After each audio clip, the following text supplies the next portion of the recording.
Step 3 in creating our custom widget for grade 4 resources is to decide on which websites you want to use, finding icons for each of those websites, and also the links so that you can link the icons to that website. So for this example, I'm just going to do these two. So I've got the Matthews homepage here and Starfall. It can be anything you want, and you can make as many of them as you want, but for the purposes of this example, we're going to do two. So one way, let's start with Matthews. So this is the URL. This is the address of the website you want the kids to go to when they click on the Matthews icon.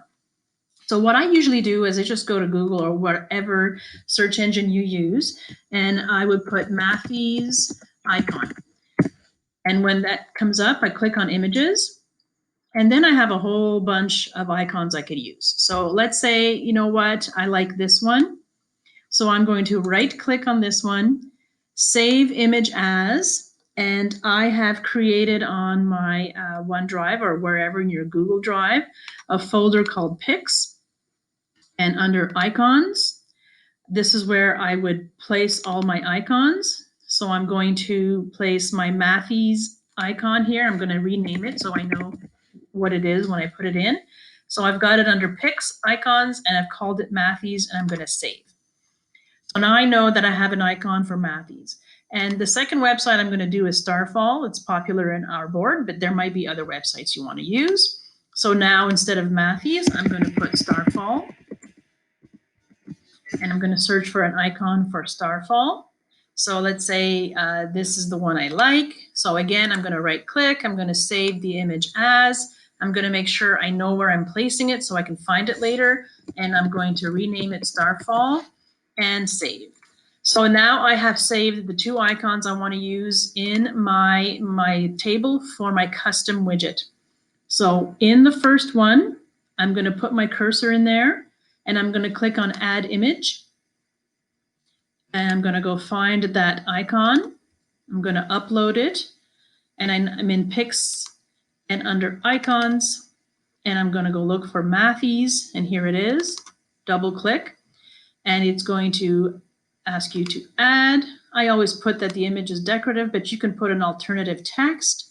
That's not a problem. And I'm going to add it. So there it is. I'm going to do the same thing in my second area. I'm going to add the icon for Starfall. So I'm going to go to my computer where I know I have saved it. Click on Upload.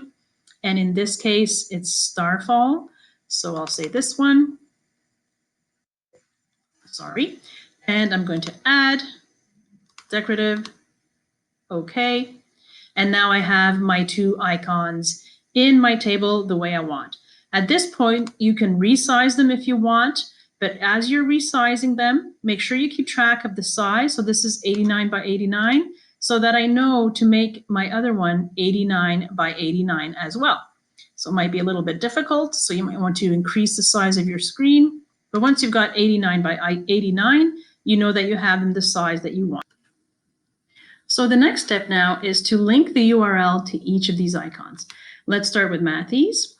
So I know that I have my Matthews home up. I'm going to copy the URL, go back to my table. Now that you have the icon highlighted, click on Quick Link, scroll down to URL, and paste that URL in here. Make sure it's on New Window so that when the kids click on the icon, they're sent to the website. So don't worry about this. This is the coding for the actual icon, and I'm going to insert. Now I know that this is linked. I'm going to do the same thing with Starfall. Highlight your icon, go to the website, copy the URL, click on, and make sure it's highlighted as I said before. Click on Quick Link, go down to URL, paste the URL, and make sure it's on New Window and insert. So I'm going to save it now. Make sure it's saved. I'm going to save and close. If you want to test it before you actually use it, go down to Grade 4 Resources. This is the name that I gave the icon. I'm going to click on View, so you can actually have a look at it. And if I click on Matthews, it opens up to Matthews on a different tab. And if I click on Starfall, it opens up on Starfall on a different tab. So I know then that my widget or my custom widget is behaving the way I want. I'm going to go back to my custom widget area. And again, that's under course admin, home pages, and then you click on widget. And since this is a custom widget, don't be in the system widgets because you won't see it there. These are the ones created by Tilo or by D2L. Under custom widgets is where you'll find the one that you're creating. So here's my grade 4 resources. I'm going to click on the edit button. So I go back into my edit mode. It always brings you back to the properties where you have your name and description. And I'm going to go to content.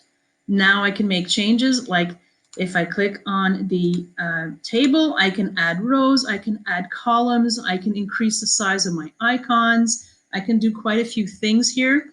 Even enlarge this, make it a bit bigger if you want some space in between your icons, all kinds of different things that way.